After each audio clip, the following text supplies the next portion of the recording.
Buenas tardes, mis queridos hermanos y amigos que están siguiendo esta serie. Este es el cuarto video que estamos haciendo acerca de Job. Y esta vez yo quiero centrarme en los capítulos 8, 9 y 10 de Job. Este es el momento en que Job, en que entra a jugar en la historia el segundo personaje, el segundo amigo de Job, Bildad. Capítulo 8 es la intervención de Bildad.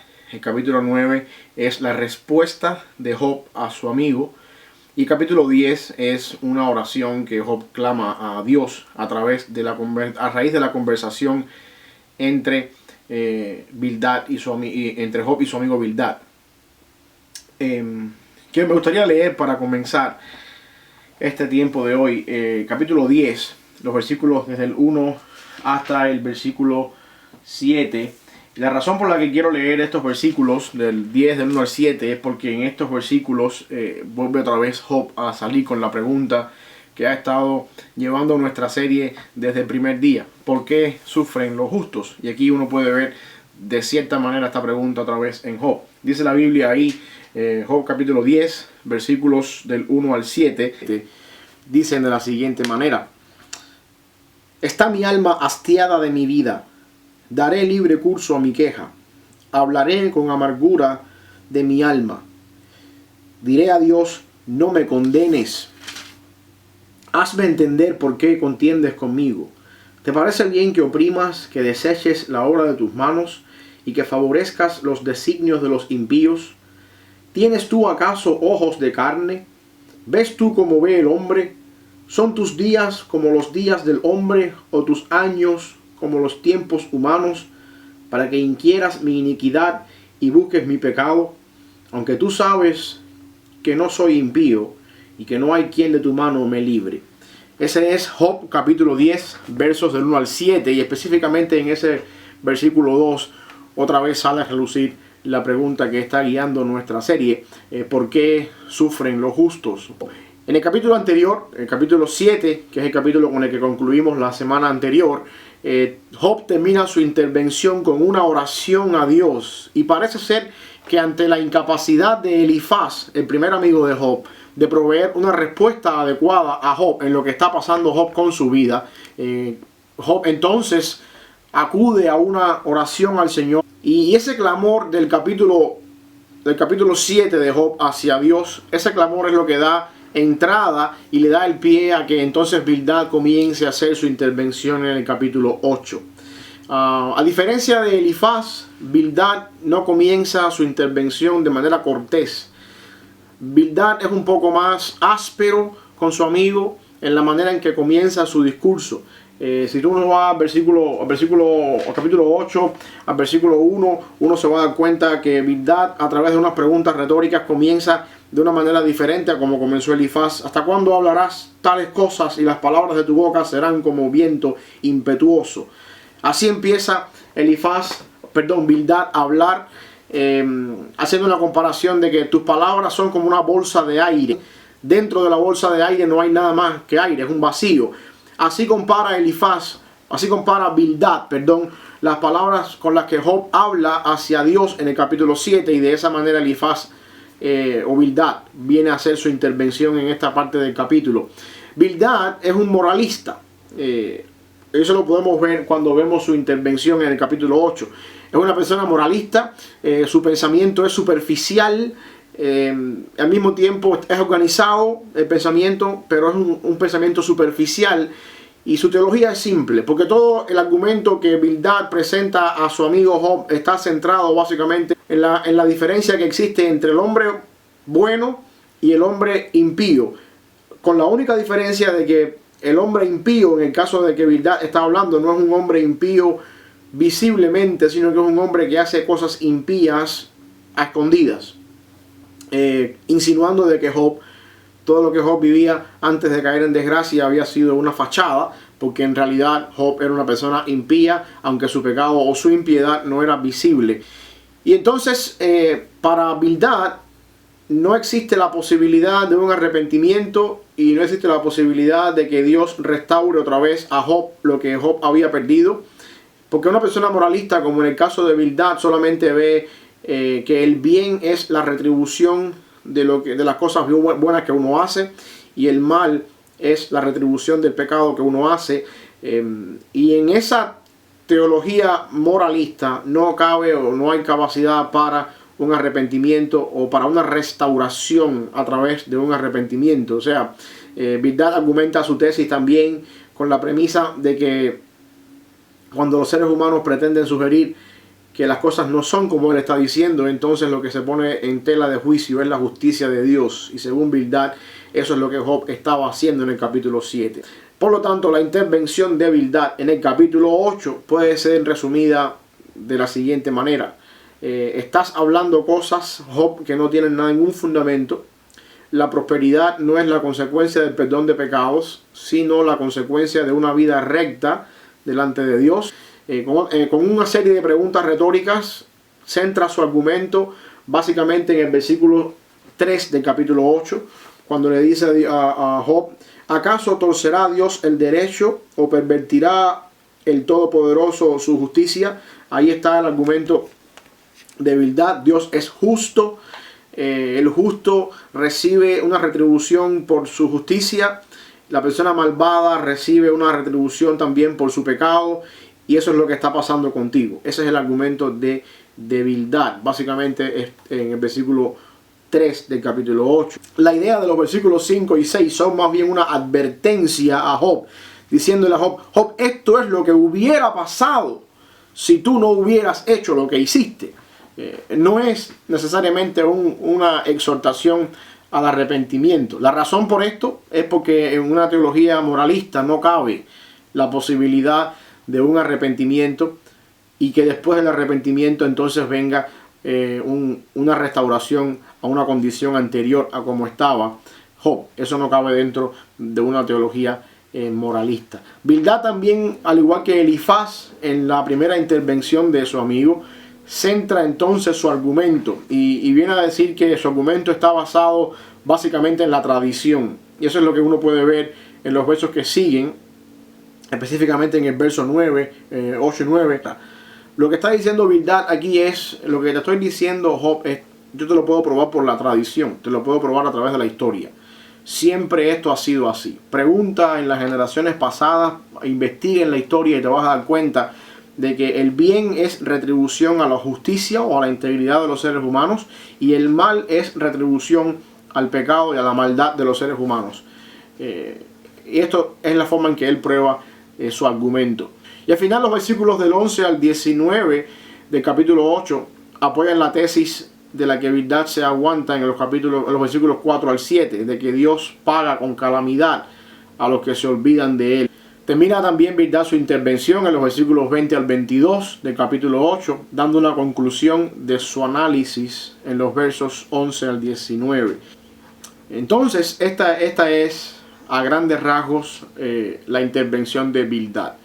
Y es interesante notar esto, porque Bildad centra su argumento de la siguiente manera: Job, tú no eres íntegro si no esto no te hubiera pasado, porque la recompensa de la integridad es el bien, y la recompensa de las cosas mal hechas son los males que te vienen a ti. No hace falta que te arrepientas de tus pecados, porque no hay base para sustentar que a consecuencia del arrepentimiento se pueda restaurar tu condición anterior. Y si tú no me crees lo que te estoy diciendo, investiga en la historia y te vas a dar cuenta de que lo que te estoy diciendo tiene fundamento histórico. Job ahora viene a derribar este argumento con un contraargumento que Bildad no tuvo en cuenta cuando formuló su intervención. Y este contraargumento que Job representa, o que Job presenta, es otro tema teológico embrionario que comienza aquí en el libro de Job y se va desarrollando por toda la escritura. ¿Cómo se justificará el hombre con Dios? ¿De dónde tú sacas la esencia o el concepto de lo que es justicia delante de Dios? ¿De dónde tú sacas, dónde en tu argumento tú afirmas la realidad, o cómo queda para ti explicado que el hombre se justifica delante de Dios? ¿Qué cosa es estar justo delante de Dios, según Dios?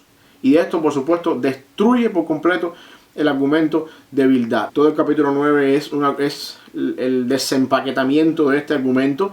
Job pasa a argumentar su tesis con una serie de razonamientos, todos estos establecidos en un contexto judicial legal. Los versículos del 4 al 12 del capítulo 9 son una razón para implicar uno de los por qué Dios no respondería a ninguna pregunta. El infinito poder de Dios, descrito en los versículos del 4 al 12, deja al hombre en una posición completamente inferior e inadecuada como contrincante contra Dios. Job le está diciendo a Bildad a través de los versículos del 4 al 12 que es imposible el hombre contender con Dios y el hombre encontrar un argumento o encontrar una plataforma en la cual pudiera ser justificado o considerarse justo delante de Dios, porque Dios es tan grande en poder que no existe una plataforma en la que el ser humano hombre se pueda poner de pie, pararse para contender con Dios. Y una segunda y quizás una siniestra razón por la que el hombre no puede contender con Dios ni justificarse delante de Dios aparece estar insinuada en los versículos 15 al 21 del capítulo 9. Cuando uno lee estos versículos ahí, la idea es que el estándar y el ideal de lo que es justicia y lo que es justo para los seres humanos es muy diferente a lo que Dios considera que es justicia y que es justo, y por lo tanto ningún ser humano con un estándar tan bajo de justicia y lo que significa justo tiene la capacidad de pararse delante de un Dios a hablar cuando Dios tiene unos estándares de justicia que van por encima del ser humano. Eso es lo que suele insinuar Job a su amigo en el capítulo 9, en los versículos específicamente del 15 al versículo 21. Los versículos 23 y 24 enfatizan el hecho de que la adversidad en el mundo es una realidad y al mismo tiempo está sujeta a la soberanía de Dios. En ningún momento Job ha cuestionado la soberanía de Dios, en ningún momento esto ha estado en tela de juicio. Y luego nos queda el capítulo 10, que es ya el capítulo final de lo que vamos a estar viendo el día de hoy. Y este capítulo 10 básicamente es una respuesta, una oración de Job hacia Dios. Mucho de lo que Job dice en el capítulo 10 ya lo había mencionado en el capítulo 7 y ya lo había mencionado en el capítulo 3, que son las otras intervenciones de Job hacia Dios hasta ahora en el libro. Lo único nuevo en este capítulo 10 es que Job ahora acude a la creación de Dios, y Job suele insinuar que si el hombre es creación de Dios y que si Dios hizo todas las cosas buenas y se deleitó en todo lo que creó, la pregunta que Job le hace a Dios es básicamente: ¿te parece bien oprimir y desechar la obra de tus manos? Una vez más, respondiendo a la pregunta ¿por qué los justos sufren? Los versículos 4 al 7 del capítulo 10 apoyan el hecho de que Dios es un ser superior a los hombres y por lo tanto creador incluso del mismo Job. Y también, por último, los versículos 18 al versículo 22 del capítulo 10 son una repetición de su petición en el capítulo 3, cuando desea morir, y con relación a que sería mejor no haber nacido o haber muerto al nacer antes de que padecer por todas las cosas que está pasando. O sea, es el mismo clamor, con la única diferencia de que ahora Job pone en perspectiva el hecho de que Dios creó todo bueno y ahora Dios se está deleitando en desechar o en destruir lo que él mismo consideró y creó bueno en gran manera. Tenemos que tener en cuenta cuando analizamos estas cosas, específicamente el capítulo 3, el capítulo 7 y ahora el capítulo 10, que son las veces en las que Job se refiere hacia Dios, tenemos que tener en cuenta que este es el clamor de un corazón dolido. Ese es en esencia el capítulo 10. A manera de aplicación, lo que quiero que te lleves para la casa en la semana, lo que me gustaría que estuvieras meditando en la semana, tres aplicaciones importantes o tres aplicaciones cruciales que quiero dejarte esta semana. Primero, el moralismo, que no es lo mismo que el legalismo. Y yo creo que vale la pena hacer la comparación. Legalismo es una persona que se adhiere a un patrón legal, en el caso de los fariseos, y juzgan todo lo que hacen según la ley y son estrictos en eso. Moralismo no necesariamente está unido a un patrón legal, sino está unido a un concepto de patrones morales, y todo lo que hace tiene que ver con eso, con los patrones morales. Por lo tanto, a manera de aplicación, el moralismo, que no es lo mismo que el legalismo, es superficial en su contenido y al mismo tiempo es desalentador porque nuestros principios morales nunca van a estar al nivel de lo que Dios exige y siempre nos vamos a quedar cortos. En otras palabras, el moralismo no funciona. A la larga no funciona. Digo a la larga porque uno tiene que tener patrones morales. Uno tiene que vivir patrones morales. La Biblia nos enseña patrones morales, pero a la larga no funciona. También digo esto porque hoy en día la enseñanza predominante en la cristiandad, en nuestras iglesias, está plagada de moralismo. Nuestros estudios bíblicos y nuestras predicaciones muchas veces son más moralistas que cristocéntricas. Y a largo plazo, una enseñanza moralista no apunta a los seres humanos a Cristo. Y otra vez, estoy navegando en aguas un poco pantanosas porque yo no estoy diciendo que el moralismo es malo. Nosotros tenemos que tener patrones morales para poder vivir. De hecho, la Biblia nos enseña patrones morales. Lo que estoy diciendo es que un moralismo que no apunta a Cristo es insuficiente. No es malo, sino que es insuficiente. Por ejemplo, déjame ilustrar esto con un ejemplo.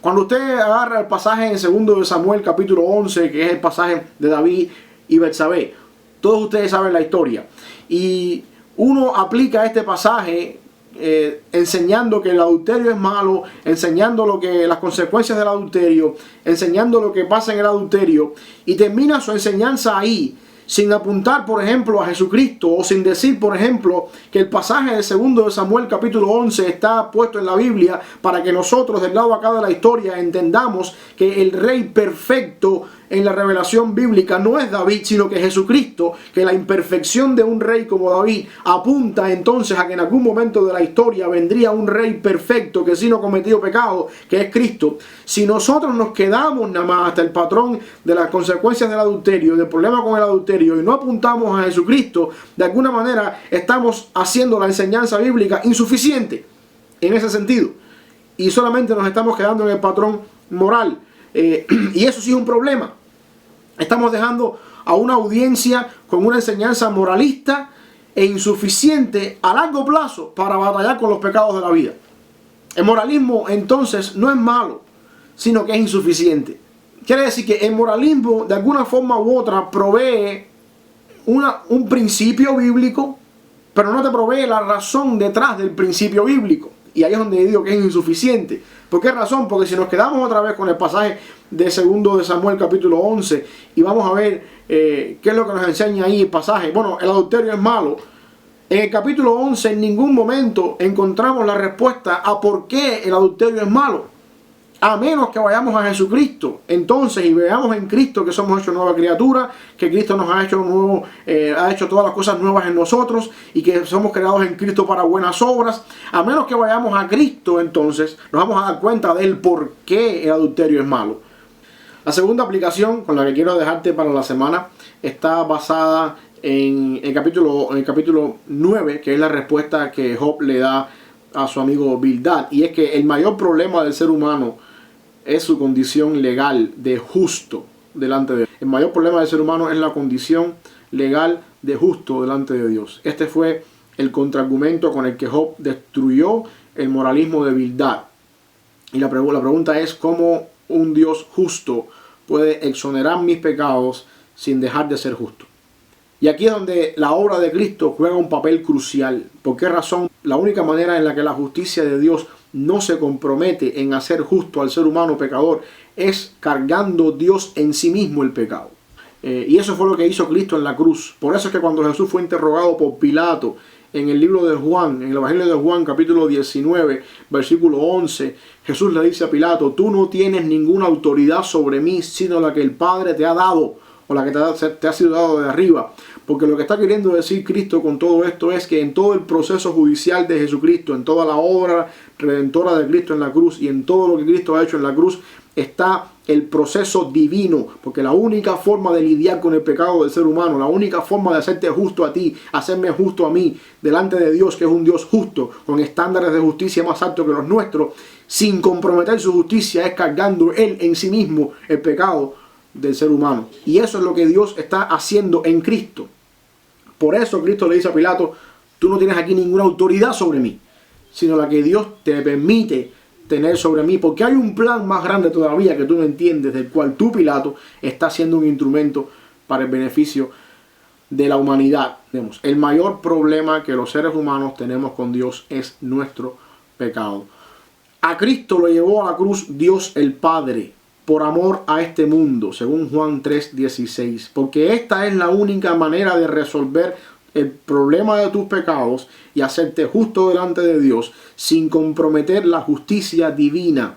Y por último, tercera aplicación que quiero dejarte para esta semana. Escondido en el clamor de Job en el capítulo 10, se puede vislumbrar la realidad de que nosotros fuimos creados para algo mejor, que muchas veces esa realidad solo se puede vislumbrar en el tiempo del sufrimiento.